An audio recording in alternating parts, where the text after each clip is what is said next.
अध्यक्ष महोदय,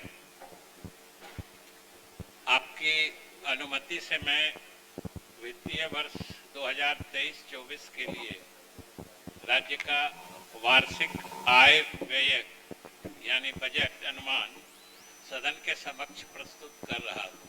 आपकी अनुमति से महोदय, देश के विकास में बिहार राज्य के आर्थिक विकास की महत्वपूर्ण भूमिका है और बिहार के आर्थिक विकास के बिना देश के भी अपेक्षित विकास की कल्पना अधूरी है। यह प्रसन्नता की बात है महोदय कि विगत 10 वर्षों में बिहार की अर्थव्यवस्था लगभग 3 गुनी हो गई है। इसका आकार यानी राज्य का सकल घरेलू उत्पाद वर्ष 2011-12 में 2.47 लाख करोड़ रुपए था, जो वर्ष 2021-22 में बढ़कर 6.75 लाख करोड़ रुपए हो गया है। महोदय, मैं सदन के साथ यह भी साझा करना चाहता हूं कि अर्थव्यवस्था के आकार की सूची में बिहार का स्थान देश में वर्ष 2018-19 में 16वां था, जो राज्य सरकार के निरंतर प्रयास से वर्ष 2021-22 में 14वें स्थान पर आ गया है। मतलब हम लोग 2 सीढ़ी ऊंचा चढ़े। हमारे लिए महोदय यह बहुत बड़ी उपलब्धि है।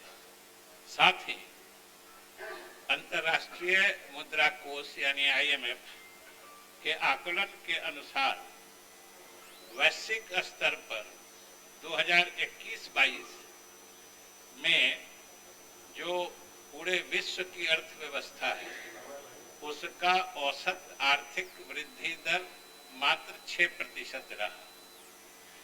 इसी वर्ष देश की भी औसत आर्थिक वृद्धि दर 8.7% रही, जबकि महोदय मैंने विश्व का 6% और देश का 8.7%।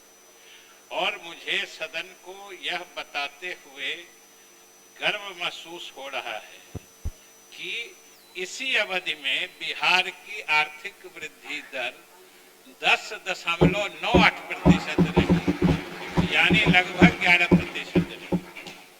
ये समझिए राष्ट्रीय जो पूरे देश के औसत वृद्धि दर है उससे 2.28% अधिक है।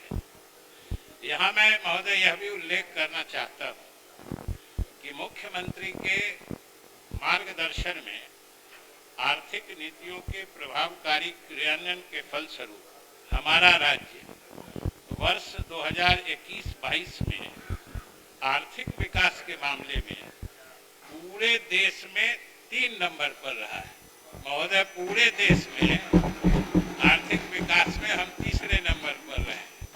और महोदय, यहाँ पर मैं यह भी बताना मुनासिब समझता हूँ कि जो 1 और 2 नंबर वाले प्रदेश हैं, जो आंध्र प्रदेश और राजस्थान के प्रभाव, वो भी कोई हमसे बहुत आगे नहीं है। एक का लगभग 11% है और हम लोग का 10.98 है। समझिए 0.02 का फर्क है। और जो सबसे ऊंचे हैं वो भी 11.4, जो आंध्र प्रदेश है। मतलब 1 नंबर से भी हम सिर्फ 1 और 2 नंबर वाले, वरना कुछ और सब हमारे साथी भी मिलकर सरकार के साथ जोर लगा देंगे तो हम 1 नंबर पर भी पहुंच सकते हैं। 1 का लगभग 11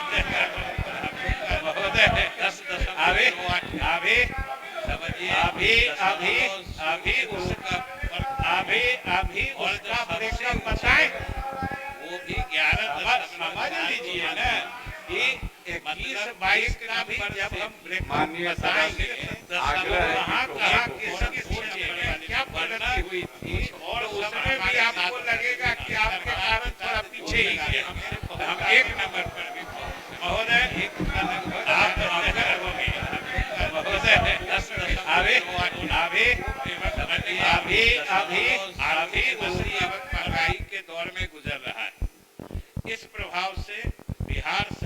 हमारा देश भी अछूता नहीं है। वर्ष 2022-23 में अंतर्राष्ट्रीय मुद्रा कोष के आकलन के अनुसार अभी जो उन्होंने अनुमान किया है, वैश्विक अर्थव्यवस्था में 3.4% की वृद्धि होने का अनुमान है। भारत की भी औसत वृद्धि दर 6.8% ही होने का अनुमान है, जबकि IMF ने भी जो बिहार के अर्थव्यवस्था के सूचक सब हैं, उसके अनुसार उसने आकलन करके फिर बताया है कि हमारी उपलब्धि, हमारा विकास दर फिर से 2.5 अंक यानी 10 से ऊपर ही रहेगा। ये हमारी उपलब्धि होने वाली है महोदय। और महोदय, यह राज्य के नीतियों और विकास मूलक योजनाओं के प्रभावी क्रियान्वयन को दर्शाता है। महोदय, राज्य सरकार अपने सीमित संसाधनों के विवेकपूर्ण उपयोग के जरिए अपनी नीतिगत प्राथमिकताओं को पूर्ण करने का हर संभव प्रयास कर रही है। हालांकि हमारी उपलब्धियों के कारण लोगों की अपेक्षाएं भी उसी अनुपात में बढ़ी हैं जो स्वाभाविक भी है। सच्चाई यह है कि राज्य को और तेज गति से विकास के लिए अतिरिक्त वित्तीय संसाधन की आवश्यकता है महोदय, और उपलब्ध सीमित संसाधनों एवं अनेक मानकों के राष्ट्रीय औसत के परिप्रेक्ष्य में बिहार सरकार की उपलब्धियां पिछले 10 वर्षों में लगातार प्रशंसनीय रही। महोदय, 2 साल 3 साल के लिए परेशान होने लगते हैं, इसीलिए हम 10 साल का आंकड़ा दे रहे हैं, जो ये लगातार उसी गति से बढ़ रहा है। ऐसा नहीं है कि वो थे तो बढ़ रहा था, नहीं थे तो रुक रहा है। इसीलिए मैं बता रहा हूँ, हमारी प्रगति की रफ्तार देश में औसत से काफी अच्छा होने के बावजूद हमें विकसित प्रदेश बनने हेतु अतिरिक्त संसाधन एवं सहयोग की आवश्यकता है, जिसके लिए हम लगातार राज्य के लिए विशेष दर्जे की मांग करते रहे हैं महोदय। और महोदय, वो हमारा हक भी है जो हम लोग बराबर कहते हैं कि केंद्र सरकार के पैमाने पर ही अलग अलग विकास मानकों पर हम सबसे अव्वल प्रदर्शन करने वालों में आते हैं, लेकिन जब गरीबी का सूचकांक बनता है तो उसमें हम सब नीचे हैं। तो हम अच्छा कर रहे हैं, हम अपने सीमित संसाधनों में भी औरों से तेज गति से बढ़ रहे हैं, और फिर भी हम गरीब रह जाते हैं। मतलब इसके गहरे कारण हैं, और उसी वैसे ही स्थिति के लिए संविधान में अलग से विशेष सहायता का प्रावधान किया गया है, जिसके तहत हम विशेष राज्य का दर्जा मांगते हैं। और हम क्या मांगते हैं, सदन में भी पारित हुआ है, इसी सदन ने सर्वसम्मत प्रस्ताव पारित किया है, ये सबकी मांग है। महोदय, राज्य सरकार द्वारा आम लोगों पर बिना कर का बोझ बढ़ाए यथोचित तरीके से राजस्व संग्रह बढ़ाने का भी प्रयास किया जा रहा है। उदाहरण के तौर पर वित्तीय वर्ष 19-20 में राज्य की कुल कर प्राप्ति राज्य के सकल घरेलू उत्पाद के 15.2% से बढ़कर 2021-22 में 18.7% हो गई। ये तो स्पष्ट उपलब्धि है। महोदय, राजस्व प्राप्ति की भी अपनी सीमाएं सब लोग जानते हैं कि GST लागू होने के बाद से राज्यों को कर लगाने की क्षमता सीमित हो गई है। बिहार सरकार द्वारा महोदय जो हम लोग लगातार मांग करते रहे हैं, GST लागू होने के बाद जो कंपनसेशन हमें मिलता था, वो भी जून 22 के बाद पिछले साल से बंद कर दिया गया है। हालांकि अभी भी GST काउंसिल की बैठक हुई थी पिछले महीने, हमने जाकर मुख्यमंत्री जी से यहाँ बात करके बिहार सरकार की तरफ से मांग हमने रखी है कि अभी GST कंपनसेशन जो दिया जा रहा था उसको अभी कम से कम 4-5 वर्ष और जारी रखा जाए। हालांकि महोदय अभी तक कोई इसके सकारात्मक संकेत नहीं मिले हैं अभी तक। लेकिन महोदय राज्य सरकार प्राथमिकताओं का निर्धारण एवं कुशल वित्तीय प्रबंधन से इन चुनौतियों को हम अवसर में बदलने का लगातार प्रयास कर रहे हैं और आगे भी करते रहेंगे। महोदय, आर्थिक विकास में वृद्धि के साथ राज्य के राजस्व प्राप्ति और व्यय में भी वृद्धि दर्ज की गई है। राज्य सरकार के बढ़े हुए राजस्व का माकूल उपयोग करते हुए राजकोषीय घाटे को न केवल नियंत्रण में रखा गया है बल्कि इसमें कमी भी आई है। कोविड-19 से प्रभावित वर्ष 2020-21 के राजस्व घाटा 11,325 करोड़ रुपए को कम करते हुए वर्ष 2021-22 में 422 करोड़ रुपए पर लाया गया है।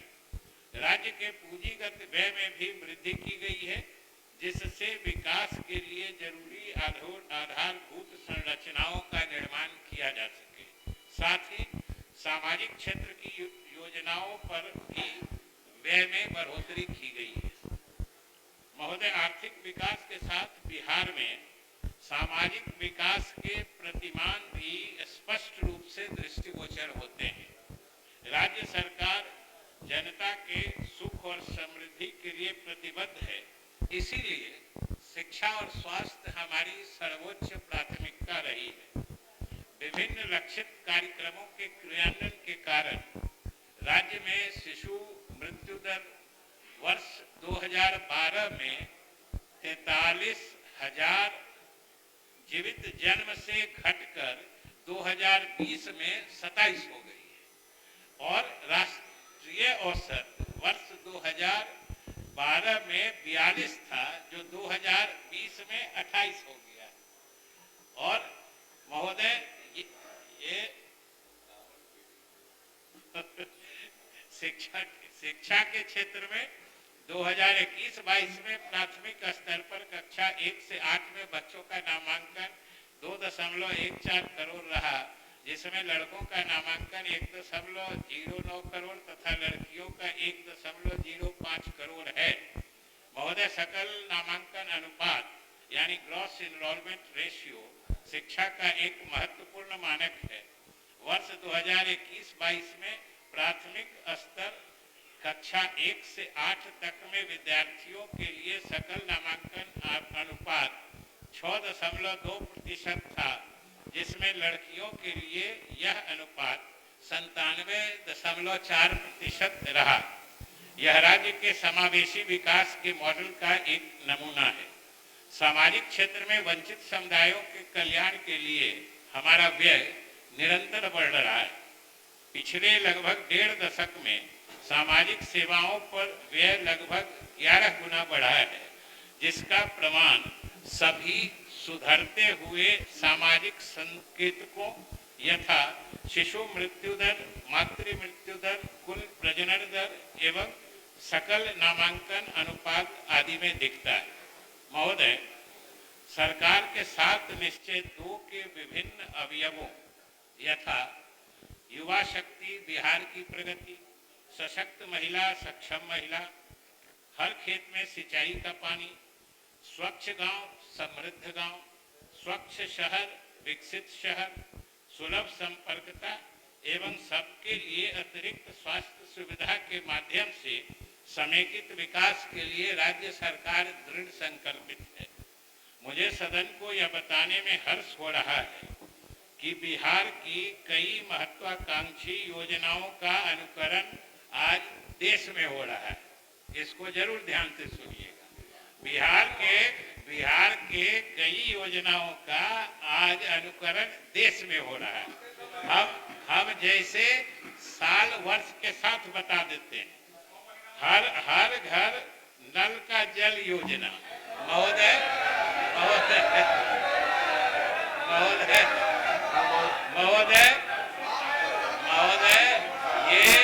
ये बिहार सरकार ने 2016 में लागू किया, 2016 में लागू किया और इन लोगों ने केंद्र में जल जीवन मिशन के तहत हम 16 में लागू किए और आप 19 में दिल्ली में लागू किए। इसी प्रकार जीविका यहाँ 2007 में लागू हुई और राष्ट्रीय ग्रामीण आजीविका मिशन 2011 में, और हम लोगों के जीविका के आधार पर दीनदयाल अंत्योदय योजना इन लोगों ने नवंबर 2015 में शुरू किया। शांति। इसी तरह मुख्यमंत्री विद्युत संबंध योजना के तहत हर घर बिजली योजना हम लोगों ने नवंबर 2016 में शुरुआत की, और केंद्र सरकार ने सौभाग्य मतलब प्रधानमंत्री सहज बिजली हर घर योजना सितंबर 2017 में शुरुआत की, मैंने हमारा देख के।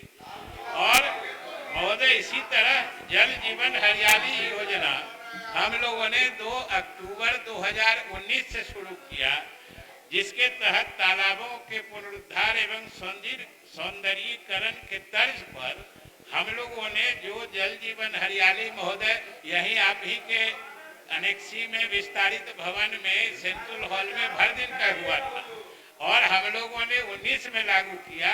उसको देख के केंद्र सरकार ने उसी तर्ज पर अमृत सरोवर योजना अप्रैल 2022 में लागू किया है। महोदय हम आपको बताना चाहते हैं। अब बोलिए महोदय, अब बोलिए, हम बधाई देते हैं। अच्छा काम हमारा देख के वो नकल पूरे देश में करते हैं, वो पूरे देश में करते हैं। महोदय देखिए कैसी उल्टी गंगा बहाते हैं, हमको देख के अनुकरण वो करते हैं, तो वो बधाई तो उनको हमको देना चाहिए, तो हम बधाई भी हम ही को कहते हैं देने के लिए। महोदय विगत वर्षों में हमारी सरकार द्वारा पूंजीगत व्यय बढ़ाने के हर संभव प्रयास हुए हैं। राजस्व और पूंजीगत लेखे के व्ययों को विकास मूलक और विकासेतर व्ययों में भी वर्गीकृत किया जाता है। राज्य सरकार के कुल व्यय में विकास मूलक व्यय का हिस्सा वर्ष 2019-20 के 66% से बढ़कर वर्ष 2021-22 में 69.4% हो गया है। पिछले कुछ वर्षों में विकास मूलक व्यय का बढ़ना यह दर्शाता है कि राज्य सरकार कोविड-19 के तमाम चुनौतियों के बावजूद अपनी प्रतिबद्धता के अनुरूप प्राथमिकताओं पर व्यय बढ़ाने में सफल रही है। महोदय राजकोषीय समेकन यानी फिस्कल कंसोलिडेशन के तहत कोविड-19 महामारी और वैश्विक तनाव में जो आर्थिक मंदी के हालात हैं और बिहार सहित पूरा देश प्रभावित हुआ है, लेकिन हम लोगों ने जहां एक ओर सार्वजनिक राजस्व में अपेक्षित बढ़ोतरी दर्ज नहीं हो पाई क्योंकि सारी गतिविधियां बंद थी, और सार्वजनिक व्यय में अभूतपूर्व वृद्धि हुई क्योंकि आप जानते हैं कोविड में टीकाकरण से लेकर सब कुछ के लिए इंतजाम करना पड़ा था। फलस्वरूप राजकोषीय घाटा सहित राजस्व घाटा दर्ज किया गया है। फिर भी उल्लेखनीय है कि यह घाटा राजकोषीय उत्तरदायित्व एवं बजट प्रबंधन अधिनियम जो हमारा FRBM एक्ट है उसकी सीमा के अंदर ही रहा है महोदय, इतने विपरीत परिस्थितियों में भी। और इस क्रम में मुझे सदन को यह विशेष रूप से बताना है कि राजकोषीय उत्तरदायित्व तथा बजट प्रबंधन अधिनियम 2006 के आलोक में राज्य सरकार द्वारा संबंधित नियमावली भी तैयार कर ली गई है, जिसके तहत इस साल के यानी 2023-24 के बजट को व्यापक, पारदर्शी एवं दूरदर्शी बनाते हुए राजकोषीय समेकन एवं उच्च आर्थिक विकास का लक्ष्य रखा गया है। बिहार राजकोषीय उत्तरदायित्व एवं बजट प्रबंधन नियमावली जो 2022 में हम लोगों ने बनाई है के अंतर्गत यह पहला बजट होगा, और इस बजट में उसके हिसाब से हम लोगों ने जो लक्ष्य निर्धारित किए हैं कि हमेशा की तरह हम राजकोषीय घाटा को 3% की सीमा में रखेंगे, बल्कि राजस्व घाटा को समाप्त कर कोशिश करेंगे कि अधिशेष हम लोग जमा करें, और कुल बकाया ऋण राशि जो होती है उसको राज्य के सकल घरेलू उत्पाद के अनुपात में हम धीरे धीरे कम करना चाहते हैं। और 23-24 में अभी जो हमारी विकास की रफ्तार है उससे भी उच्चतर रफ्तार से विकास हम करना चाहते हैं। अध्यक्ष महोदय, राज्य के सर्वांगीण विकास हेतु मुख्यमंत्री के मंत्र न्याय के साथ विकास की यात्रा को और तेजी से आगे बढ़ाने का संकल्प ही इस बजट के केंद्र में है। सरकार द्वारा पूर्व से चलाई जा रही योजनाओं कार्यक्रमों के अतिरिक्त वर्ष 2023-24 में के बजट में कई प्राथमिकताएं महोदय निर्धारित की गई हैं, जिस पर मैं बिंदुवार चर्चा करूंगा, परंतु इससे पहले मैं राज्य सरकार की सर्वोच्च प्राथमिकता वाली एक योजना का विशेष रूप से जिक्र करना चाहता हूं।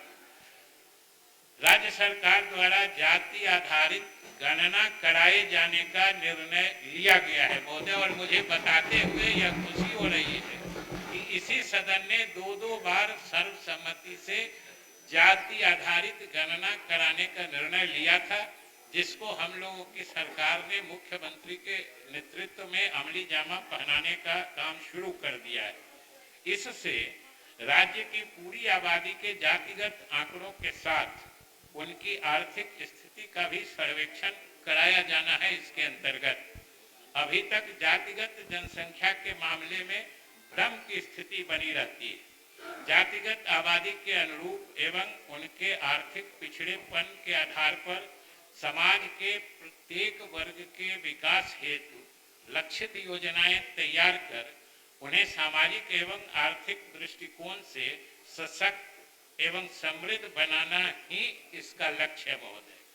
इससे सभी वर्गों को मुख्य धारा में लाते हुए सामाजिक एवं राजनीतिक क्षेत्र में आनुपातिक भागीदारी भी सुनिश्चित की जा सकेगी।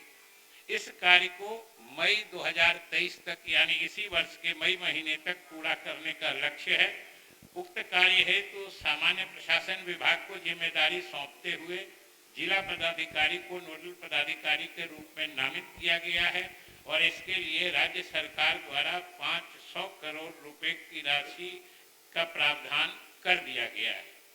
महोदय, मुझे यह बताते हुए प्रसन्नता हो रही है कि राज्य सरकार ने इस कार्यक्रम का प्रथम चरण, जो मतलब घर गणना वाला हाउस लिस्टिंग का कहते हैं, 21 जनवरी 2023 को पूरा कर लिया है। प्रथम चरण जाति आधारित गणना का पूरा हो गया है और द्वितीय चरण भी निर्धारित कार्यक्रम के अनुसार नियत समय में पूर्ण कर लिए जाने का लक्ष्य है महोदय। अब हम लोग जो बिंदुवार जो हमने कहा था, सबसे अव्वल प्राथमिकता हम लोगों ने युवा एवं रोजगार को दिया है।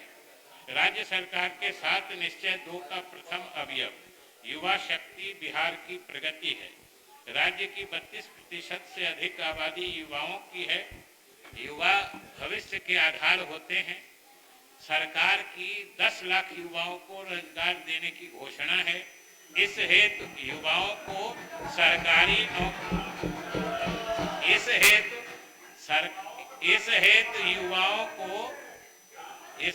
युवाओं को सरकारी नौकरी के अलावा उनमें स्वावलंबन और आत्मविश्वास पैदा कर रोजगार सृजन की ओर उन्मुख करने हेतु सरकार प्रयासरत है।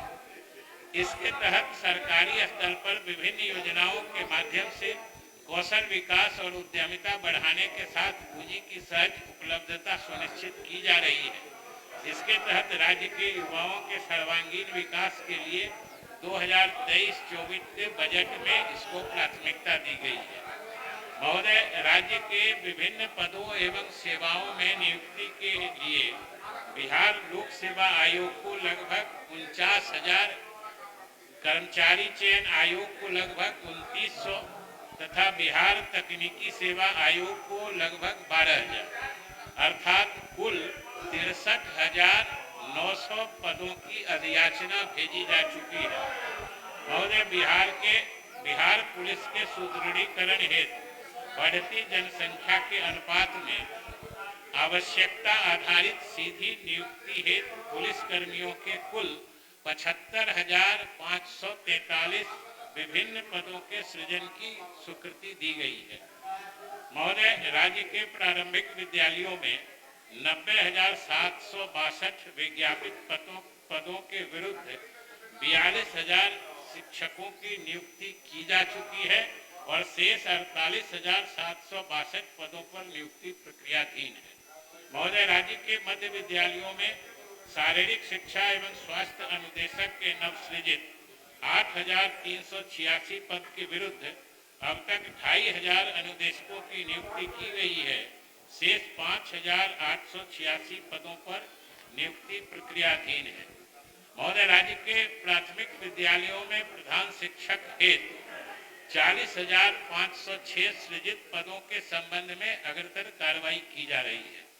राज्य के माध्यमिक एवं उच्च माध्यमिक विद्यालयों में विषयवार अपेक्षित संख्या में शिक्षकों की नियुक्ति हेतु छठे चरण के अंतर्गत कुल विज्ञापित 32,714 रिक्तियों में से 2,716 की नियुक्ति की जा चुकी है और सातवें चरण के लिए भी माध्यमिक शिक्षकों के 44,193 एवं उच्च माध्यमिक शिक्षकों हेतु 89,734 पदों पर नियुक्ति की कार्रवाई प्रक्रियाधीन है। महोदय, राज्य के उत्क्रमित एवं नव स्थापित उच्च माध्यमिक विद्यालयों में 6,421 प्रधानाध्यापक का पद सृजित किया गया है, जिसमें बिहार लोक सेवा आयोग पटना द्वारा अनुशंसित 369 उम्मीदवारों को नियुक्ति पत्र दिया जा चुका है।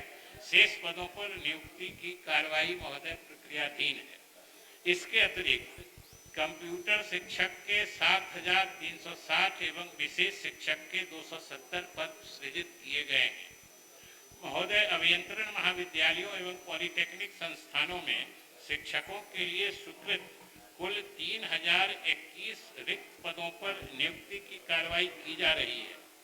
गत एक वर्ष में विभिन्न विषयों में अलग अलग अभियंत्रण महाविद्यालयों एवं पॉलिटेक्निक संस्थानों में कुल 522 शिक्षकों की नियुक्ति की जा चुकी है।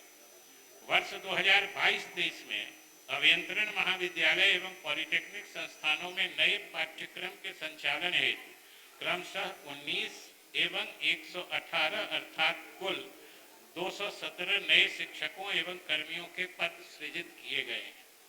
वर्ष 2022 में महोदय, बिहार लोक सेवा आयोग द्वारा कुल 48 अभ्यर्थियों की सहायक प्राध्यापक के पद पर नियुक्ति हेतु अनुशंसा प्राप्त हुई है, जिसे संबंधित विश्वविद्यालयों को नियुक्ति हेतु भेजा जा चुका है। राज्य के सरकारी शिक्षक प्रशिक्षण संस्थानों में बिहार लोक सेवा आयोग के माध्यम से वर्ष 2022 में 356 व्याख्याताओं की नियुक्ति की गई है।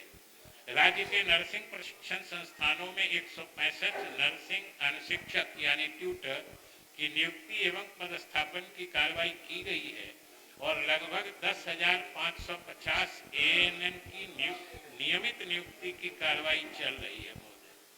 महोदय, राज्य सरकार द्वारा सरकारी नौकरी के अलावे रोजगार सृजन हेतु अलग से भी कार्रवाई की जा रही है। युवाओं को स्वरोजगार उपलब्ध कराने हेतु मुख्यमंत्री अनुसूचित जाति जनजाति उद्यमी योजना, मुख्यमंत्री अति पिछड़ा वर्ग उद्यमी योजना, मुख्यमंत्री महिला उद्यमी योजना एवं मुख्यमंत्री युवा उद्यमी योजना के अंतर्गत चयनित लाभुकों को 5 लाख रुपए अनुदान एवं 5 लाख रुपए ऋण के रूप में उपलब्ध कराया जा रहा है। महोदय, वर्ष 2022-23 में लगभग 8,000 लाभुकों का चयन कर प्रशिक्षण के उपरांत उन्हें लाभान्वित किया गया है और वर्ष 2023-24 में यानी इस बजट में 800 करोड़ रुपए का इस हेतु प्रावधान किया गया है। महोदय, नए विचारों एवं नवाचार के साथ उद्यमिता को बढ़ावा देने के लिए राज्य सरकार द्वारा नई स्टार्टअप नीति 2022 लागू की गई है। इस नीति के तहत स्थानीय युवाओं की क्षमता का लाभ उठाकर बिहार को स्टार्टअप और उद्यमियों के लिए पसंदीदा गंतव्य के रूप में उभरने हेतु सक्षम बनाना है। इस नीति के अंतर्गत 10 लाख रुपए तक के कैपिटल सीड फंड, जो महिला के मामले में 5% अधिक और अनुसूचित जाति जनजाति दिव्यांग के मामले में 15% अधिक का प्रावधान किया गया है। इस वर्ष 19 नव चयनित स्टार्टअप को 84 लाख रुपए का सीड फंड प्रदान किया गया है।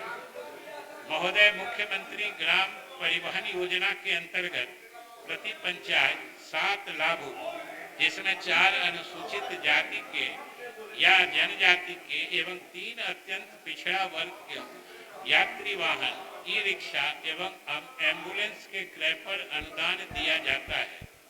इस योजना से ग्रामीण क्षेत्र में परिवहन के साधन उपलब्ध हुए हैं एवं युवाओं को भी रोजगार का अवसर प्राप्त हुआ है। महोदय, बिहार कौशल विकास मिशन के तहत सूचना प्रौद्योगिकी क्षेत्र में अब तक कुल 19,778 युवाओं को प्रशिक्षण दिया जा चुका है एवं वर्तमान में 171 कौशल विकास केंद्रों के माध्यम से कंप्यूटर संबंधित विभिन्न पाठ्यक्रमों में कुल 6,468 युवाओं को प्रशिक्षण प्रदान किया जा रहा है। इस वर्ष 2023-24 में इसके लिए 10 करोड़ रुपए का प्रावधान किया गया है। महोदय, राजकीय अभियंत्रण महाविद्यालयों में स्नातक पाठ्यक्रमों में कुल सीटों की संख्या 8,774 से बढ़ाकर 10,965 तथा स्नातकोत्तर स्तर पर 96 से बढ़ाकर 126 की गई है। राजकीय पॉलिटेक्निक संस्थानों में डिप्लोमा स्तर पर नवीनतम विधाओं, महोदय, नए नए विषय आ रहे हैं, जैसे drone technology, electrical vehicle, artificial intelligence, internet of things, 3D printing, robotics, industrial automation आदि में पाठ्यक्रम का संचालन प्रारंभ किया गया है। साथ ही 2 नए पॉलिटेक्निक संस्थानों की स्थापना भी की गई है, जिसके उपरांत सीटों की संख्या 11,211 से बढ़कर 12,321 हो गई है।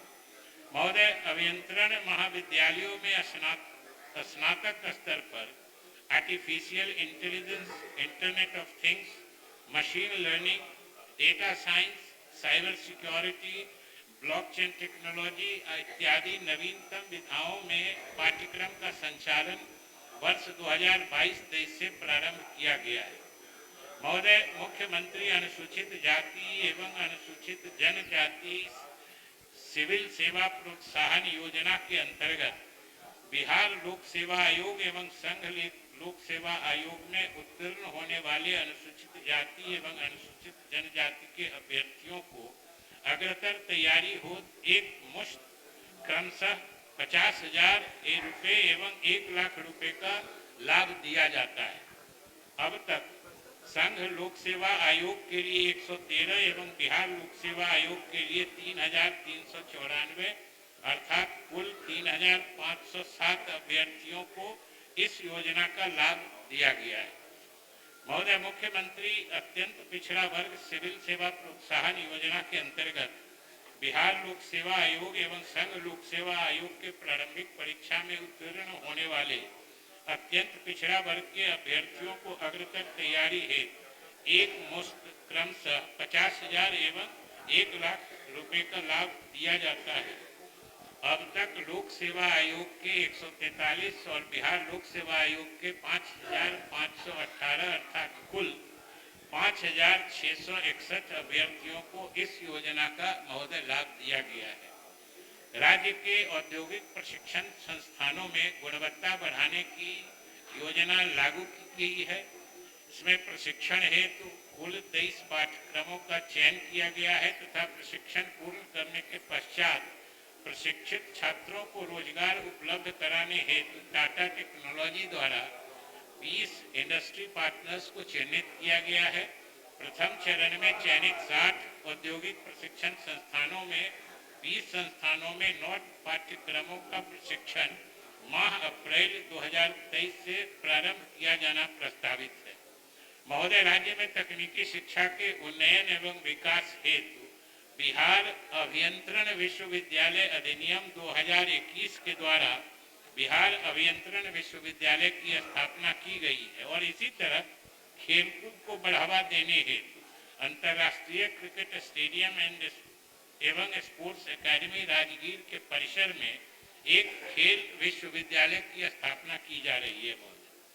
राज्य के सभी वर्गों के कृषकों, दुग्ध व्यवसाय से जुड़े लोगों, बेरोजगार युवाओं के लिए ऋण एवं अनुदान पर समग्र गव्य विकास योजना के माध्यम से रोजगार के अवसर महोदय सृजित किए जाएंगे। ये हमारी योजना है और राज्य के 7,000 गांवों को दुग्ध सहकारी समितियों से आच्छादित किया जाना है, जिसमें 40% महिला सहकारी दुग्ध समितियों का गठन किया जाएगा।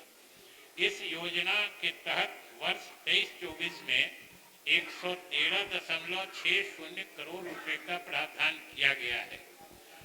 महोदय 7 निश्चय के अवयव सशक्त महिला, सक्षम महिला को अनवरत महिला सशक्तिकरण के रूप में वर्ष 2023-24 के बजट में प्राथमिकता दी गई है। महोदय, आप जानते हैं कि मुख्यमंत्री के नेतृत्व में बिहार में जो महिला सशक्तिकरण के प्रयास और काम हुए, उसकी सराहना देश और दुनिया में हो रही है।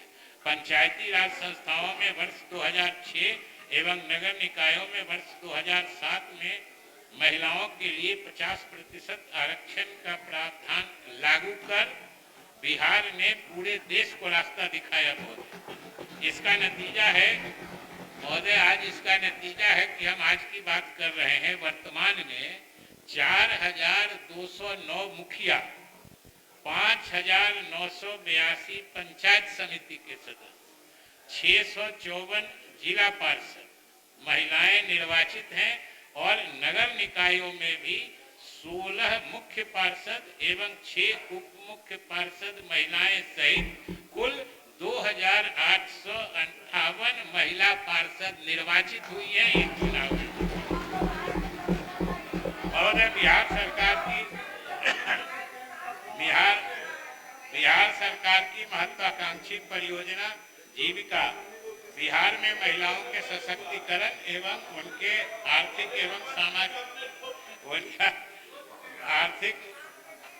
एवं सामाजिक विकास का। अब जीविका पढ़ाइए ना, पंचायती राज से बाहर निकलिए, अब जीविका पढ़ा गए।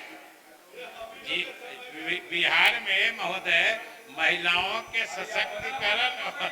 सशक्तिकरण और उनके आर्थिक विकास के लिए जो मुख्यमंत्री का जीविका अभियान है, ये पूरे देश में नजीर बन चुका है। और महोदय, सबसे दिक्कत ये है कि इनके आका प्रधानमंत्री भी इसी परिसर में आके इन सब योजनाओं के तारीफ कर जाते हैं। ये उनका भी फॉलो नहीं करते हैं, उनका भी नकल नहीं करते हैं। महोदय, इसके अंतर्गत गरीब परिवार की महिलाओं के स्वयं सहायता समूहों का गठन कर उनके जीविकोपार्जन हेतु वित्तीय सहयोग, लेखा प्रबंधन एवं अन्य बिंदुओं पर प्रशिक्षण सह संपोषण हेतु निरंतर कार्य किया जा रहा है। सरकारी प्रयासों का प्रतिफल है कि महिलाओं में आत्मबल, आत्मसम्मान का संचार हुआ है और सामाजिक स्तर पर उनकी उपस्थिति सशक्त हो चुकी है। जीविका के अंतर्गत अब तक कुल 10.45 लाख स्वयं सहायता समूहों का गठन किया गया है तथा 1,30,00,000 से अधिक महिलाओं यानी परिवारों को इन समूहों से जोड़ा गया है। 62 अस्पतालों में महोदय दीदी की रसोई, अनुसूचित जाति, अनुसूचित जनजाति आवासीय विद्यालयों एवं अन्य संस्थानों में 14 दीदी की रसोई का संचालन जीविका दीदियों द्वारा किया जा रहा है। कोइलवर के मानसिक आरोग्यशाला में भी दीदी की रसोई का संचालन कराए जाने की योजना है। इसके अलावा इन संस्थानों की साफ सफाई और मरीजों के परिधान की आपूर्ति भी जीविका द्वारा कराए जाने के संबंध में मुख्यमंत्री ने निर्देश दे दिया है। इसे भी लागू महोदय किया जाएगा और जीविका का काम बढ़ाया जाएगा। महोदय, इसी तरीके से मुख्यमंत्री कन्या विवाह योजना के अंतर्गत बीपीएल परिवारों तथा अन्य परिवार जिनकी वार्षिक आय 60,000 रुपए से कम है, तो कन्या विवाह के समय 5,000 रुपए भुगतान का प्रत्यक्ष भुगतान अंतरण यानी डीबीटी के माध्यम से किया जाता है। इस योजना का उद्देश्य गरीब परिवारों को आर्थिक सहायता प्रदान कर विवाह के निबंधन को प्रोत्साहित करना और घरेलू हिंसा तथा बाल विवाह को रोकना है। महोदय, वर्ष 2023-24 में लगभग 100.43 करोड़ रुपए का इस हेतु प्रावधान किया गया है। महोदय, जो नारी शक्ति योजना है हमारी, उसके अंतर्गत संघ लोक सेवा आयोग एवं बिहार लोक सेवा आयोग के प्रारंभिक परीक्षा में उत्तीर्ण होने वाली महिला अभ्यर्थियों को मुख्य परीक्षा एवं साक्षात्कार की अग्रतर तैयारी हेतु क्रमशः 1 लाख एवं 50,000 रुपए की राशि प्रदान की जाती है। वर्ष 2023-24 में 60.20 करोड़ रुपए का इस हेतु प्रावधान किया गया है।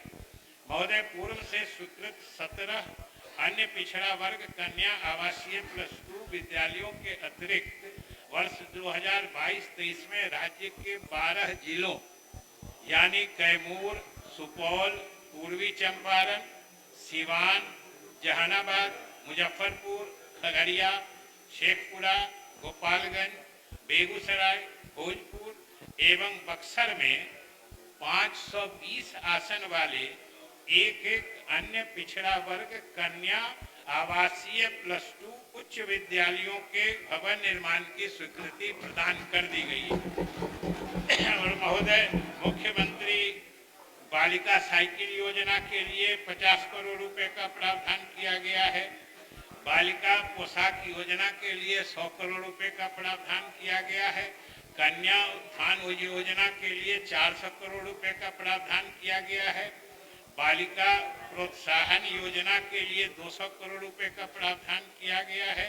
और इसी तरीके से 23-24 में जो बिहार विद्यालय परीक्षा समिति द्वारा आयोजित मैट्रिक परीक्षा में प्रथम श्रेणी से जो उत्तीर्ण होते हैं सामान्य पिछड़े कनेक्शन 2 के लोग, उनको भी राशि भुगतान के लिए 94.5 यानी 94.5 करोड़ रुपए का उपबंध किया गया है। महोदय, इसी तरह मुख्यमंत्री अनुसूचित जाति और जनजाति मेधावृत्ति योजना के अंतर्गत छात्राओं को 10वीं परीक्षा में प्रथम श्रेणी से उत्तीर्ण होने पर 10,000 रुपये एवं द्वितीय श्रेणी से उत्तीर्ण होने पर 8,000 रुपये। और महोदय, हम तो बता रहे हैं इन लोग को, हालांकि विशेष बात तो जब जवाब देंगे उस दिन बताएंगे, आज तो पूरा बजट करना है कि जो केंद्र सरकार 1 से 8 तक के पिछड़ा अत्यंत पिछड़ा वर्ग के छात्रों को छात्रवृत्ति देती थी, एक तो देती नहीं थी समय पर, जो 60-40 का प्रतिशत कहती है कभी नहीं देती है, आधा से भी कम देती है, और जो देती थी वो भी बंद कर दी। जो देती थी वो 1 से 8 वर्ग तक के पिछड़ा और अत्यंत पिछड़ा वर्ग के छात्रों के लिए जो छात्रवृत्ति योजना केंद्र सरकार चलाती थी, उसने इसको बंद कर दिया है। महोदय, इसी तरीके से अल्पसंख्यक कल्याण योजना है। महोदय, सुनिए, शांति बनाइए, शांति बनाइए। विद्यार्थी प्रोत्साहन योजना अंतर्गत 2022-23 में अब तक कुल 63,586 अल्पसंख्यक छात्र छात्राओं को लाभान्वित करने के लिए अल्पसंख्यक बाबू सुनिए, रुपए उपलब्ध कराए गए हैं। सुनिए कोचिंग योजना अंतर्गत सुनिए, अचीवमेंट है, सुनिए, अच्छा बात है। तैयार हुए 1210 प्रशिक्षण दिया जा रहा है। महोदय, इसी तरीके से अल्पसंख्यक कल्याण छात्रावास योजना के तहत 86 माननीय सदस्य श्री सतदेव राम जी अपना स्थान करें। माननीय सदस्य आप भी अपना स्थान करें, आप भी अपना स्थान ग्रहण करें। अल्पसंख्यक कल्याण महोदय, तलाकशुदा खास के महिलाओं के लिए, अल्पसंख्यक महिलाओं के लिए तलाकशुदा परित्यक्ता मुस्लिम महिला सहायता योजना अंतर्गत सहायता राशि 10,000 रुपए से बढ़ाकर महोदय 25,000 कर दी गई है।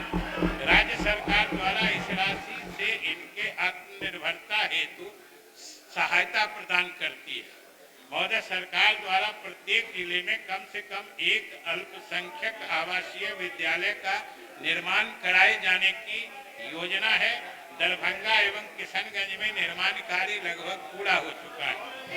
महोदय, बिहार राज्य मदरसा सुदृढ़ीकरण योजना के अंतर्गत नए एवं जीर्ण शीर्ण मदरसों का पुनर्निर्माण कर गुणवत्तापूर्ण शिक्षा की व्यवस्था करना है। वर्ष 2023-24 में मदरसों के सुदृढ़ीकरण हेतु 39 करोड़ करणांकित की गई है और मदरसों में महोदय गुणवत्तापूर्ण शिक्षा प्रदान करने। महोदय, हमारे साथियों को मालूम है कि मदरसा के साथ साथ संस्कृत विद्यालयों के शिक्षकों को भी 7वें वेतन पुनरीक्षण का लाभ नीतीश कुमार जी की सरकार ने ही दिया है, किसी दूसरे ने नहीं दिया। महोदय, बिहार राज्य मदरसा शिक्षा बोर्ड नियमावली 2022-2000 मान्यता प्राप्त अनुदानित उसके बारे में भी तो बोल ही दिए। गठन नियमावली बिहार राज्य गैर सरकारी बोले हैं अनुदानित मदरसा शिक्षक और गैर शिक्षक कर्मचारी नियमावली 2022। आप आसान मानिए आसान ग्रहण करें। बैठा जाए। महोदय, 7 निश्चय 2 के अवयव सबके लिए अतिरिक्त स्वास्थ्य सुविधा को वर्ष 2023-24 के बजट में भी प्राथमिकता दी गई। महोदय, आपको ज्ञात होगा कि राज्य में चिकित्सा शिक्षा को सुदृढ़ करने हेतु एक चिकित्सा विश्वविद्यालय की स्थापना की गई है एवं इसके भवन निर्माण के लिए आर्यभट्ट ज्ञान विश्वविद्यालय पटना के परिसर में जगह उपलब्ध करा दिया गया है। राज्य के महोदय 9 जिलों पूर्णिया, छपरा, पश्चिमी चंपारण, समस्तीपुर, मधुबनी, वैशाली, सिवान, जमुई एवं सीतामढ़ी में नए चिकित्सा महाविद्यालय एवं अस्पताल का निर्माण कार्य किया जा रहा है तथा 3 राजकीय चिकित्सा महाविद्यालय एवं अस्पताल भोजपुर, बक्सर और बेगूसराय के निर्माण की कार्रवाई की जा रही है। महोदय, राज्य के 21 सदर अस्पतालों को लगभग 580 करोड़ रुपए की लागत से मॉडल अस्पताल के रूप में उन्नयन की स्वीकृति प्रदान की गई है, जिसमें 19 सदर अस्पतालों में विभिन्न स्तर पर निर्माण कार्य जारी है। महोदय, इंदिरा गांधी आयुर्विज्ञान संस्थान पटना में 1200 बेड का अतिरिक्त अस्पताल भवन का निर्माण 513 करोड़ रुपए की लागत से महोदय किया जा रहा है। और महोदय, सबसे सुखद बात है बिहार वासियों के लिए, जो सुखद समाचार है कि पटना मेडिकल कॉलेज अस्पताल को विश्व स्तरीय अस्पताल के रूप में उन्नयन हेतु 250 नामांकन क्षमता और 5462 बेड के अस्पताल के रूप में विकसित करने हेतु 5,540 करोड़ रुपए की योजना का प्रस्ताव स्वीकृति दी गई है एवं निर्माण कार्य आरंभ है। महोदय, राज्य में दंत चिकित्सा एवं शिक्षा के विस्तार के उद्देश्य से राजकीय दंत चिकित्सा महाविद्यालय एवं अस्पताल रहुई, नालंदा का निर्माण कर 12 दिसंबर 2022 को उपकरणों से सुसज्जित कर क्रियाशील कर दिया गया है। महोदय, राज्य के 243 विधानसभा क्षेत्रों में, आपका भी होगा, सभी माननीय सदस्यों का होगा, 243 विधानसभा क्षेत्रों में एक अतिरिक्त प्राथमिक स्वास्थ्य केंद्र के साथ 5 स्वास्थ्य उपकेंद्र एवं 122 सामुदायिक स्वास्थ्य केंद्र यथा कुल 1379 स्वास्थ्य संस्थान के निर्माण हेतु 1754 करोड़ रुपए की स्वीकृति प्रदान की गई है। महोदय, अब गांव-गांव तक लोगों को स्वास्थ्य सुविधा हम पहुंचा रहे हैं। स्वास्थ्य केंद्रों को टेलीमेडिसिन के माध्यम से प्राथमिक स्वास्थ्य केंद्र, प्राथमिक सामुदायिक स्वास्थ्य केंद्र, अनुमंडल अस्पताल एवं जिला अस्पताल से जोड़कर लोगों को गांव में ही स्तरीय चिकित्सा परामर्श उपलब्ध कराया जा रहा है। महोदय, ये भी अनोखी योजना है, टेलीमेडिसिन की योजना। गांव में बैठे वो पूरे देश और प्रदेश के जो सबसे योग्य और विशेषज्ञ डॉक्टर होते हैं, उनसे परामर्श करके गांव में ही मरीज को उचित चिकित्सीय सलाह उपलब्ध करा दिया जाता है। महोदय, बाल हृदय योजना, सब लोग जानते हैं कि आज तक 562 बच्चों के हृदय की सरल चिकित्सा इससे कराया जा चुका है। महोदय, सब जानते हैं कि बिहार सरकार राज्य में कानून का शासन स्थापित करने के लिए वचनबद्ध है। इस दिशा में पुलिस प्रणाली को आधुनिक तकनीक से लैस एवं सुदृढ़ करने हेतु इस बजट में प्राथमिकता दी गई है और पुलिस राज्य में कानून व्यवस्था को मजबूत करने और कानून का राज कायम करने के लिए पुलिस बल को सशक्त बनाया गया है। पुलिस बल में 35% महिलाओं के पद आरक्षित हैं। राज्य सरकार द्वारा महिला थाना का निर्माण लगातार किया गया है एवं पुलिस भवन निर्माण कार्य हेतु वर्ष 2023-24 में 315.63 करोड़ रुपए कर्णांकित किया गया है। महोदय, पुलिस प्रशासन के ढांचागत सुदृढ़ीकरण हेतु थाना में CCTV camera, safe city surveillance, crime and criminal tracking network and system (CCTNS) जो कहते हैं आदि के लिए वर्ष 2022-23 में 155 करोड़ रुपए कर्णांकित किया गया है। महोदय, इसी तरह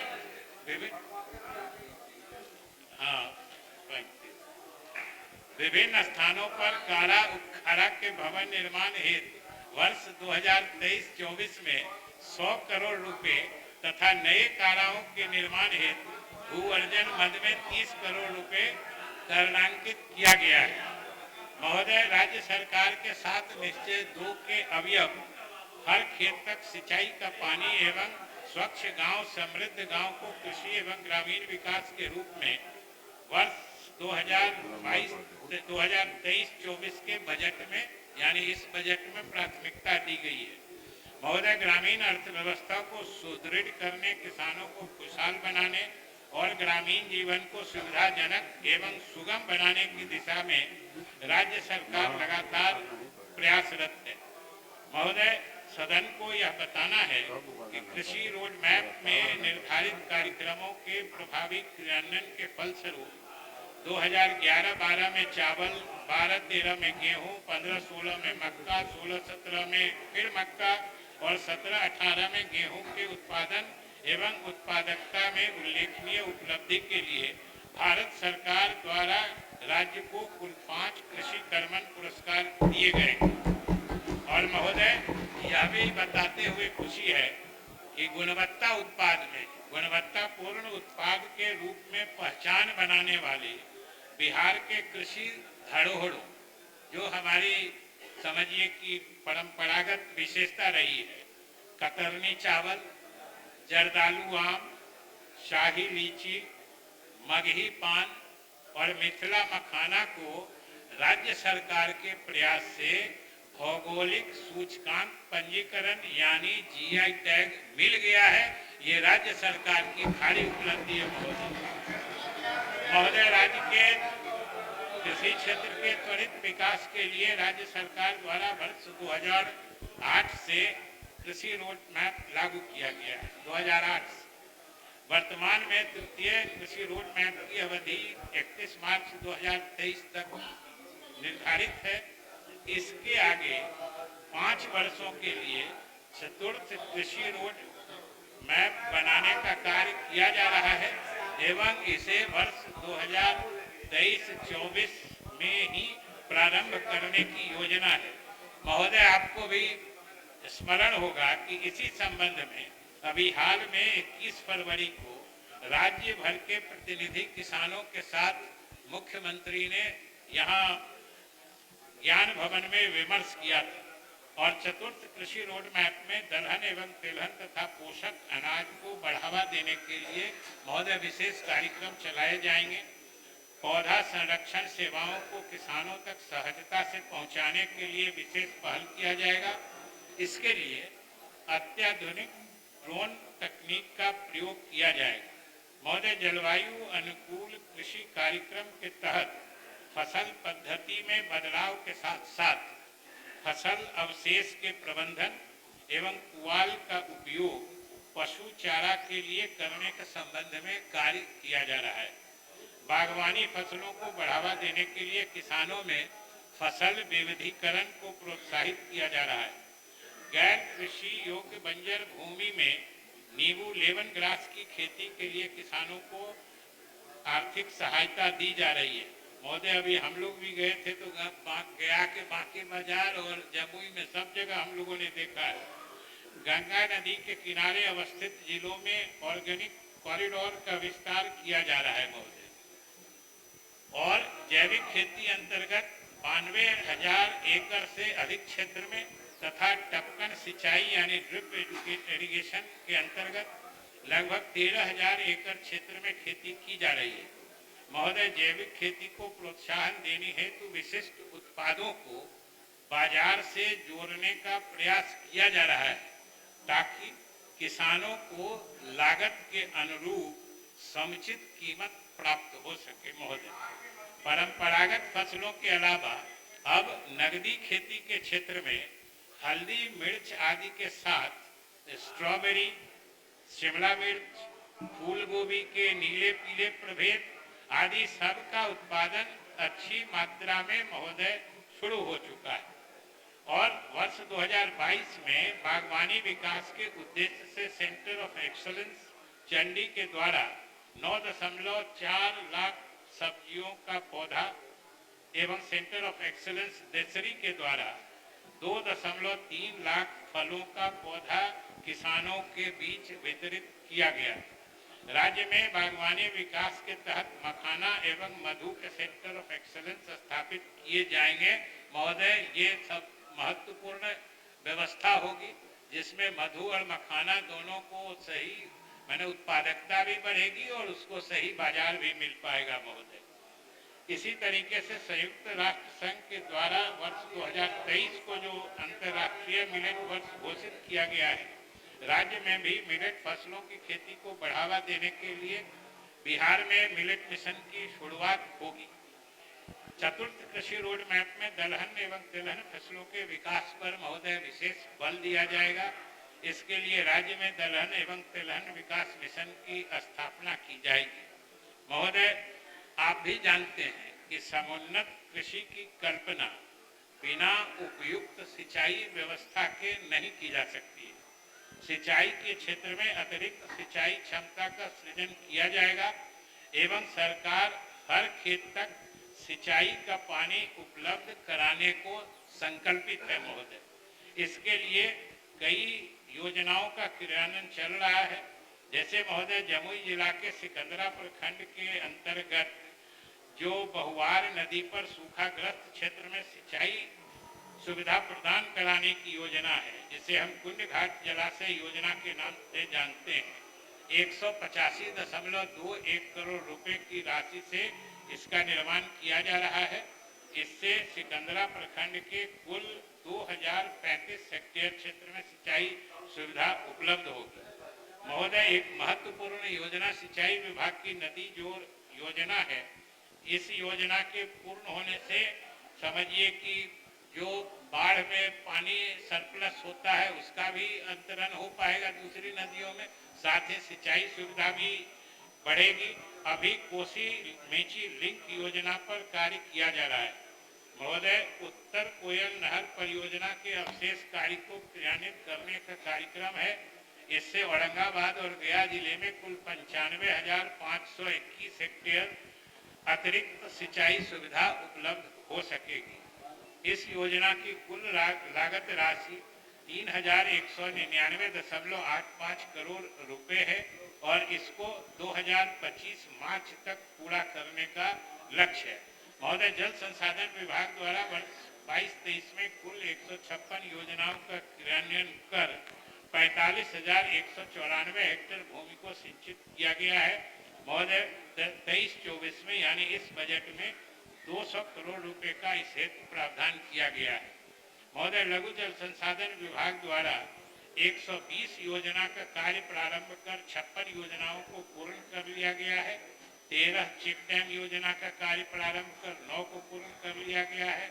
54 उद्वह सिंचाई योजना का कार्य प्रारंभ कर 15 को पूर्ण कर लिया गया है और अब तक कुल पुनर्स्थापित सिंचित क्षेत्र 18,602 हेक्टेयर है। महोदय, इस बजट में इन सब कार्यों के लिए 340 करोड़ रुपए का प्रावधान है।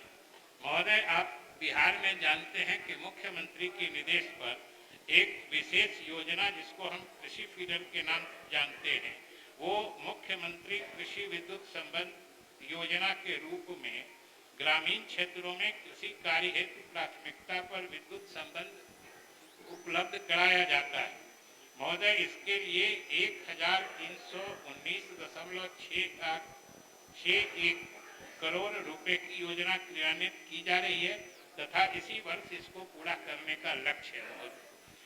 राज्य के पशुपालकों एवं मछली पालकों की आय बढ़ाने के उद्देश्य से आधुनिक तकनीकों का इस्तेमाल कर दुग्ध उत्पादन एवं प्रसंस्करण, मुर्गी पालन, मछली पालन आदि को बढ़ावा दिया जाएगा और इस हेतु इस बजट में महोदय 525.38 करोड़ रुपए का प्रावधान महोदय किया गया है, जो बेहतर पशु स्वास्थ्य प्रबंधन हेतु प्रत्येक 8-10 पंचायतों पर पशु अस्पताल की व्यवस्था कर पशुओं के लिए चिकित्सा सुविधा, टीकाकरण, कृत्रिम गर्भाधान, कृमिनाशन जैसी सेवाओं की डोर स्टेप डिलीवरी कराने की ठोस व्यवस्था की जानी है महोदय।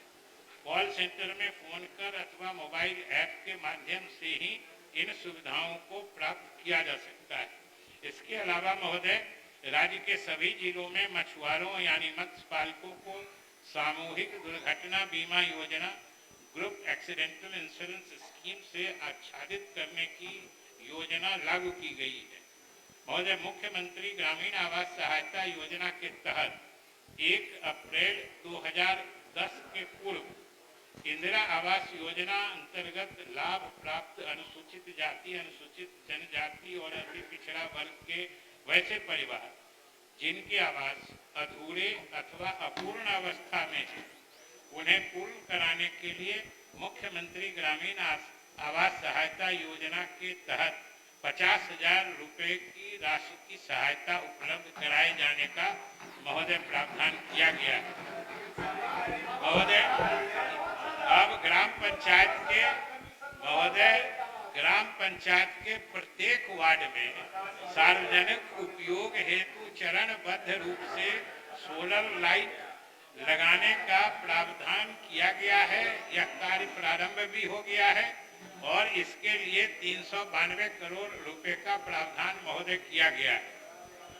महोदय, राज्य सरकार हरित विकास के मामले में भी काफी संवेदनशील है और पारिस्थितिकीय संतुलन बनाए रखने हेतु सक्रिय, समन्वित एवं ठोस प्रयास किए जा रहे हैं। महोदय, इसी क्रम में जल जीवन हरियाली अभियान की जो महत्वपूर्ण कार्यक्रम है महोदय, उसमें यह सदन बिहार विधान मंडल भी उससे जुड़ा हुआ है, क्योंकि विधान मंडल दोनों सदनों के सभी सदस्य माननीय मुख्यमंत्री की अध्यक्षता में सरकार के सारे वरिष्ठ अधिकारियों के साथ पूरे दिन का विमर्श करके इस योजना को अंतिम रूप दिया गया था और आप ही के परिसर से इस योजना की बुनियाद पड़ी थी। इसलिए यह महत्वपूर्ण योजना है और इसका भी अनुकरण बहुत दूर अभी हमने बताया कि इसी के एक अंश का अनुकरण केंद्र सरकार कर रही है। महोदय, बिहार को हरित और स्वच्छ बनाने तथा जलवायु परिवर्तन के दुष्परिणामों से कारगर ढंग से निपटने, पारिस्थितिकीय संतुलन बनाए रखने, पर्याप्त जल उपलब्धता सुनिश्चित कराने, वन आच्छादन को बढ़ावा देने, नवकरणीय ऊर्जा के उपयोग एवं ऊर्जा की बचत पर बल देने एवं बदलते जलवायु परिवेश के अनुरूप कृषि एवं संबद्ध गतिविधियों को नया स्वरूप प्रदान करने के लिए 11 अवयवों वाली कार्य योजना तैयार कर 2 अक्टूबर 2019 से जल जीवन हरियाली अभियान की शुरुआत की गई।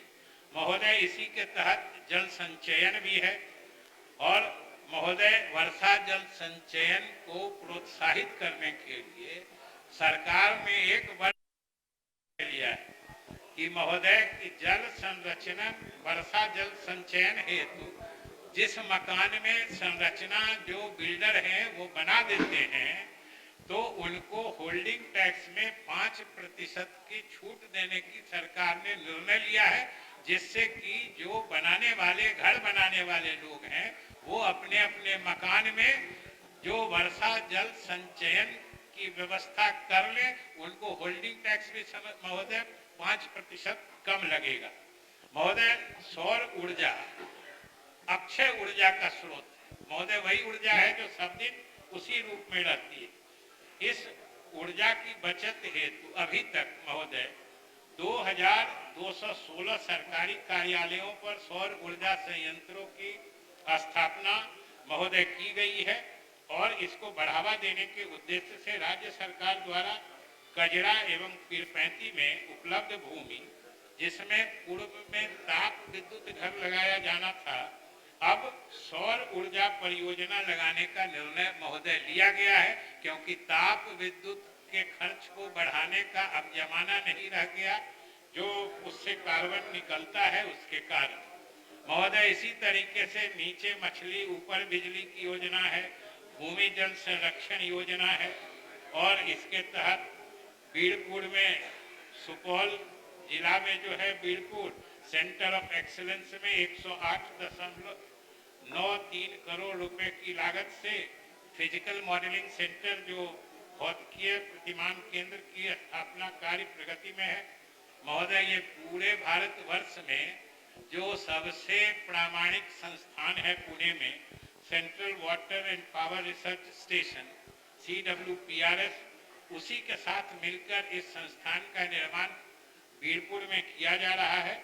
इससे भविष्य की योजनाओं के क्रियान्वयन में काफी मदद मिलेगी, साथ ही फ्लड रिस्क मैनेजमेंट में भी सहायता होगी। महोदय गया जी डैम के बारे में महोदय अगर हम नहीं चर्चा करें तो बजट की बात ही अधूरी रह जाएगी।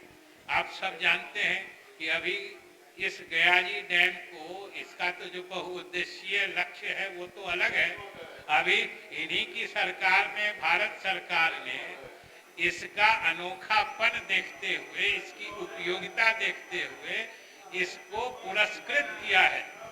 कम से कम महोदय ये भारत सरकार पुरस्कार दे रही है और इनको लग रहा है कुछ नहीं हो रहा है। महोदय ये समझिए इनकी हालत। महोदय गांगेय डॉल्फिन, जिसको बोलचाल की भाषा में सोच कहते हैं, ये जो विलुप्त होने वाले मैंने जाति में शामिल हो गई है, इनकी मुख्य आहार छोटी छोटी मछलियां हैं और यह नदी के प्रदूषण को महोदय नियंत्रित करती है। और जो 2019 में geological survey of India, Tilka Manjhi विश्वविद्यालय भागलपुर तथा wild life trust of India द्वारा कराए गए सर्वेक्षण में अपने राज्य में गांगेय डॉल्फिन की संख्या 1464 पाई गई है, जो भारत के कुल गांगेय डॉल्फिन की संख्या की आधी, जो पूरे देश में है उसकी आधी बिहार में। महोदय इसी तरीके से राज्य का हरित आवरण लगातार बढ़ता जा रहा है। जो 2000 में जब झारखंड अलग हुआ तब हम लोग कहाँ थे, तरह इसमें कई अभियान मुख्यमंत्री जी द्वारा चलाए गए हैं। इससे लगातार महोदय इसमें वृद्धि हुई है और आधारभूत संरचना में भी महोदय हम लोग जो मुख्य 7 निश्चय 2 का सुलभ संपर्कता है, 23-24 के बजट में प्राथमिकता दी गई है। मुख्यमंत्री ग्राम संपर्क योजना, मुख्यमंत्री ग्रामीण पथ अनुरक्षण कार्यक्रम, ये सभी उसके हिस्से हैं और इन सब पर जोर दिया जा रहा है। ग्रामीण टोला संपर्क निश्चय योजना, इसका भी क्रियान्वयन किया जा रहा है और 2023-24 में 185 करोड़ का रुपए का इसके लिए प्रावधान किया गया है। महोदय ये ग्रामीण टोला संपर्क निश्चय योजना अत्यंत उपयोगी योजना है। सबसे गरीब लोग जिनके घर जाने में एक परिये रहता है, इसमें जमीन का अधिग्रहण करके सड़क देने का प्रावधान किया गया है। महोदय पटना मेट्रो रेल परियोजना है। इसी तरह के शहरी क्षेत्रों में भी बाईपास महोदय बनवाने का विशेष रूप से निर्देशन मुख्यमंत्री जी का, जाम हटाने के लिए ऊर्जा के क्षेत्र में भी हमारी उपलब्धियां लगातार रही हैं। वर्ष 2023-24 में 300 करोड़ रुपए का प्रावधान किया गया है। महोदय राज्य में औद्योगिक विकास पर भी बल दिया जा रहा है। अर्थव्यवस्था को सुदृढ़ करने में औद्योगिक विकास की भी अलग भूमिका होती है। 10 वर्षों में बिहार के औद्योगिक क्षेत्र के अंतर्गत विनिर्माण क्षेत्र में 9.5% एवं अन्य सेवाओं में 10.7% की वृद्धि कर इस बार के बजट में औद्योगिक विकास के लिए कई परियोजनाओं का प्रस्ताव है। महोदय, सिंगल विंडो पोर्टल के तहत निवेश प्रोत्साहन परिषद को प्रभावशाली बनाते हुए 7 दिनों के अंदर आवेदनों का समाधान निष्पादन की व्यवस्था की गई है। महोदय, मुख्यमंत्री के निर्देश पर राज्य में इथेनॉल नीति बन गई है और इसके माध्यम से राज्य में 17 इथेनॉल इकाइयां निर्माणाधीन है। महोदय, इसके अलावा बरौनी में 550 करोड़ रुपए के निवेश से महोदय बरौनी में 550 करोड़ रुपए के निवेश से पूर्वी भारत के सबसे बड़े एलपीजी बॉटलिंग प्लांट की शुरुआत की गई है राज्य सरकार के प्रयासों से। महोदय, मुजफ्फरपुर और पूर्णिया में खादी मॉल की स्थापना की जा रही है। महोदय, पर्यटन के क्षेत्र में भी यहाँ असीम संभावनाएं हैं। बिहार की प्राकृतिक, पौराणिक, सांस्कृतिक संपदा न केवल बहुआयामी है बल्कि एक समृद्ध वैश्विक विरासत के रूप में है। महोदय, इसलिए इसके तहत भी कई योजनाएं लागू की गई हैं। 6 रोपवे परियोजना है जो गया में प्रेतशिला पर्वत, डुंगेश्वरी पर्वत, ब्रह्मयोनी पर्वत, जहानाबाद में वाणावर पर्वत, कैमूर में मुंडेश्वरी पर्वत एवं रोहतास में रोहतासगढ़ किले में रोपवे निर्माण योजनाओं को क्रियान्वित किया जा रहा है। महोदय, शहरी विकास के लिए भी जो 7 निश्चय का अवयव है, स्वच्छ शहर विकसित शहर, इसको भी इस बजट में सरकार ने प्राथमिकता दी है और नगरीय क्षेत्रों की सुविधाओं को बढ़ाने और समस्याओं के निराकरण के लिए महोदय सरकार सतत प्रयत्नशील है। और महोदय, इसी का नतीजा है कि अभी सुपौल को garbage free city certification category में 1 स्टार का रैंकिंग प्राप्त हुआ है। इसी तरह सब जगह स्टॉर्म वाटर ड्रेनेज सिस्टम का विकास किया जा रहा है। महोदय, राज्य सरकार ने एक जबरदस्त निर्णय ये लिया है कि शहरी क्षेत्रों में विभिन्न स्तर के आयोजन हेतु बहुउद्देशीय नगर भवन के रूप में सभी नगर निकायों में सम्राट अशोक भवन का निर्माण कराए जाने की योजना है और सभी नगर निकायों और बस स्टैंड के निर्माण की भी योजना है। महोदय, व्यक्तिगत शौचालय से लेकर जो क्लस्टर शौचालय है, वृद्धजन आश्रय स्थल है, शहरी गरीबों के लिए बहुमंजिला मकान है, जो सभी शहरों और महत्वपूर्ण नदी घाटों पर विद्युत सप्ताह गृह मोक्ष धाम का निर्माण कराया जा रहा है। महोदय, अब संक्षेप में इस बजट की जो कुछ मुख्य बातें हैं उसको मैं संक्षेप में कह देता हूँ कि महोदय, इस बजट का आकार 22-23 में 2,37,691.19 करोड़ रुपए के विरुद्ध इस वर्ष 2,61,885.4 लाख करोड़ रुपए हो गया है। महोदय,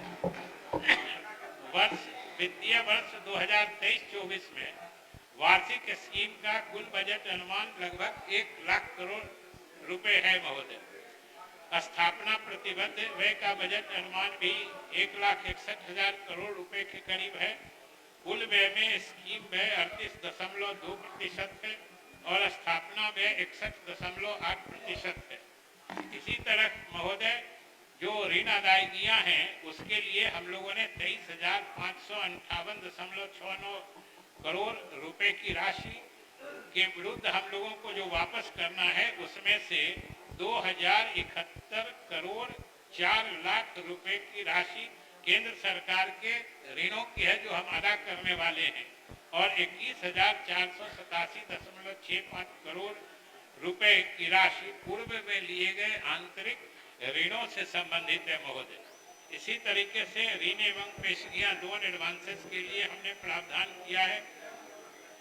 कुल राजस्व का महोदय, कुल राजस्व व्यय हमारा 2,07,848 करोड़ रुपए है, जो कुल व्यय का 79.37% एवं वित्तीय वर्ष 22-23 के बजट अनुमान 1,91,956.67 करोड़ रुपए से 15,891.33 करोड़ रुपए अधिक है पिछले वर्ष से। महोदय 23-24 में कुल राजस्व प्राप्तियां 2,12,326.97 करोड़ है अनुमानित है, जो वित्तीय वर्ष 22-23 के बजट अनुमान से 15,622.46 करोड़ रुपए अधिक है।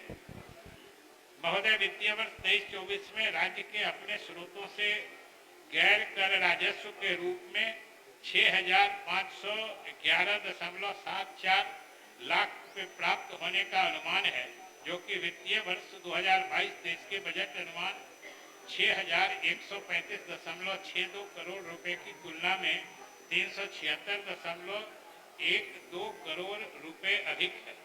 इसमें खनन से 3,300 करोड़ रुपए, ब्याज प्राप्तियां से 1,704.73 करोड़ रुपए महोदय शामिल है। इसी तरीके से ऋण उगाही 15वें वित्त आयोग की अनुशंसा, 6ठम राज्य वित्त आयोग की अनुशंसा और केंद्र सरकार से जो हमें प्राप्त होने वाली राशियां हैं महोदय, मुझे हमको तो बड़ा आश्चर्य लग रहा था। आजकल इनके मंत्री लोग एक से एक बयान दे रहे हैं। हम देखा कि पहले इसी राज्य के वित्त मंत्री रहे, उन्होंने बयान दे दिया कि राज्य सरकार को केंद्र सरकार 1 लाख करोड़ रुपए देगी। अरे भाई महोदय, वो हमारा हिस्सा है। हम भी 22,000 करोड़ रुपया वसूल के उनको देते हैं। ये तो संवैधानिक व्यवस्था है महोदय। वो देंगे क्या? खैरात देंगे? खैरात दे रहे हैं क्या महोदय?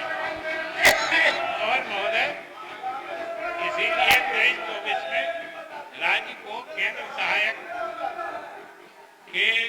सहायक अनुदान के रूप में महोदय 53,377.92 करोड़ रुपए प्राप्त होने का अनुमान है। महोदय इसमें जो अलग अलग मदवार है इसको हम सदन पटल पर रख देंगे। इसी तरीके से ऋण प्रबंधन और जो हमारी व्यवस्था है उसके बारे में जो महोदय ये जानकर आपको खुशी होगी कि राज्य सरकार पर कुल बकाया ऋण पूर्व में जीएसडीपी का 56.36% था। बेहतर वित्तीय प्रबंधन के कारण अब वो 2,57,510 करोड़ रुपए है, जो जीएसडीपी का मात्र 38.12% ही है। ये हमारी उपलब्धि है कि जीएसडीपी के अनुपात में हमारा कुल ऋण बोझ जो है ये अनुपातिक ढंग से घटते जा रहा है। इसी तरीके से महोदय अनुसूचित जातियों जनजातियों के लिए करणांकित राशि है, जो हम विशेष रूप से अनुसूचित जाति और जनजाति के कल्याणार्थ उसका खर्च करते हैं, व्यय करते हैं। उसका भी महोदय इसमें विवरण दिया हुआ है। और जो सर्वाधिक खर्च है महोदय वो हम सामाजिक क्षेत्र में करते ही हैं। उसका बिंदुवार और विभागवार विवरण सब इसमें महोदय उपलब्ध करा दिया गया है।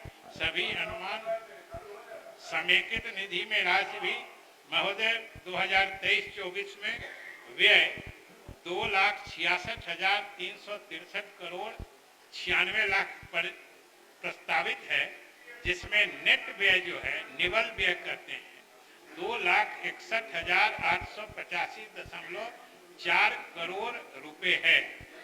यह विनियोग विधेयक में सकल व्यय प्रस्तावित किया जाएगा महोदय। वित्तीय वर्ष 23-24 में सकल व्यय 2,66,363.96 करोड़ रुपए।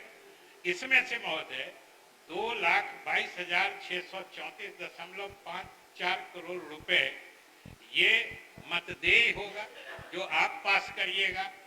और इसमें भारित राशि 43,729.42 करोड़ रुपए है, जो महोदय उसको हम लोग पास नहीं करते हैं। वो चार्ज एक्सपेंडिचर होता है जो महामहिम से लेके बहुत चीज में खर्चा होता है। इसी तरीके से समेकित निधि में भी हमारी भारित राशि है, उसका भी विवरण महोदय हमने इसमें दे दिया है। और महोदय, राजकोषीय घाटा को नियंत्रण में रखने के लिए बिहार राजकोषीय उत्तरदायित्व एवं बजट प्रबंधन अधिनियम में हमने प्रावधान कर लिए हैं। और अभी महोदय हमने बताया था कि हमने उसके लिए नियमावली भी बना ली है। वर्ष 2023-24 में राजकोषीय घाटा सकल घरेलू उत्पाद का 3% ही सीमित रखने का लक्ष्य है। महोदय, ये एक स्टैंडर्ड माना जाता है कि उससे अधिक आप करते हैं तब माना जाता है कि आपकी वित्तीय व्यवस्था सही नहीं है, प्रबंधन सही नहीं है। इसलिए हम लोग उसके अंदर ही महोदय रख रहे हैं।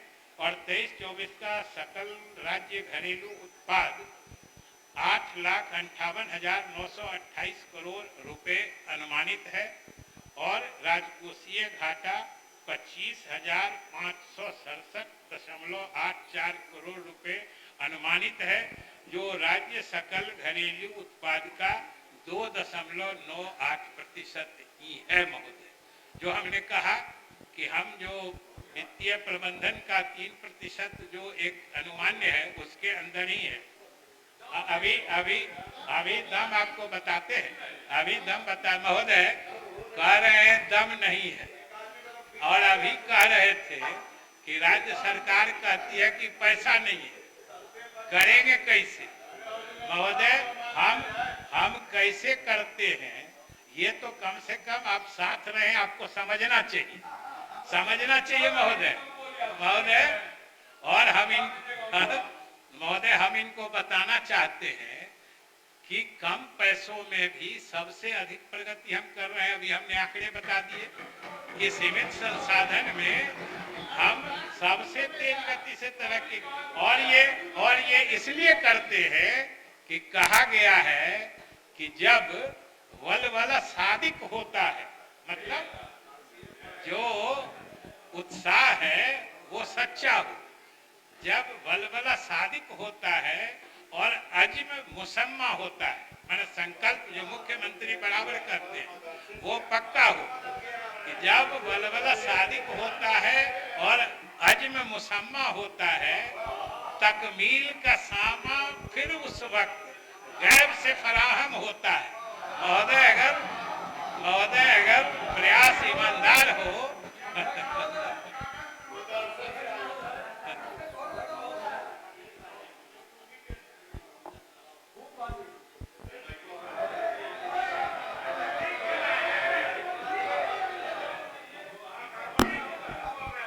अध्यक्ष महोदय, मिथिला की मिठास सुनने के लिए सदन लालायित रहता है, लेकिन मिथिला की मिठास निकल नहीं पाता है।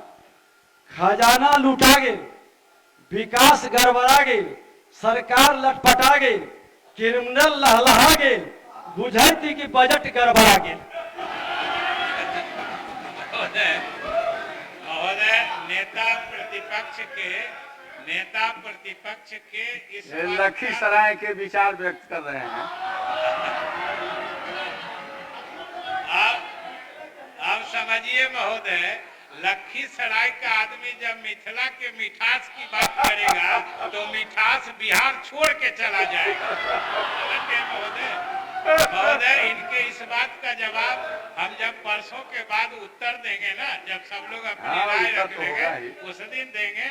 और इस महोदय, सभी सदस्यों ने मेरा भाषण, हमको तो लगा कि अच्छे से सुने, अब आपके दिल में जो हो, इसके लिए मैं सदन के महोदय सभी सदस्यों के प्रति आभार प्रकट करता हूं। और मैं वर्ष 2023-24 की वार्षिक वित्तीय विवरणी एवं अन्य बजट दस्तावेजों को सदन के समक्ष उपस्थापित करता हूं।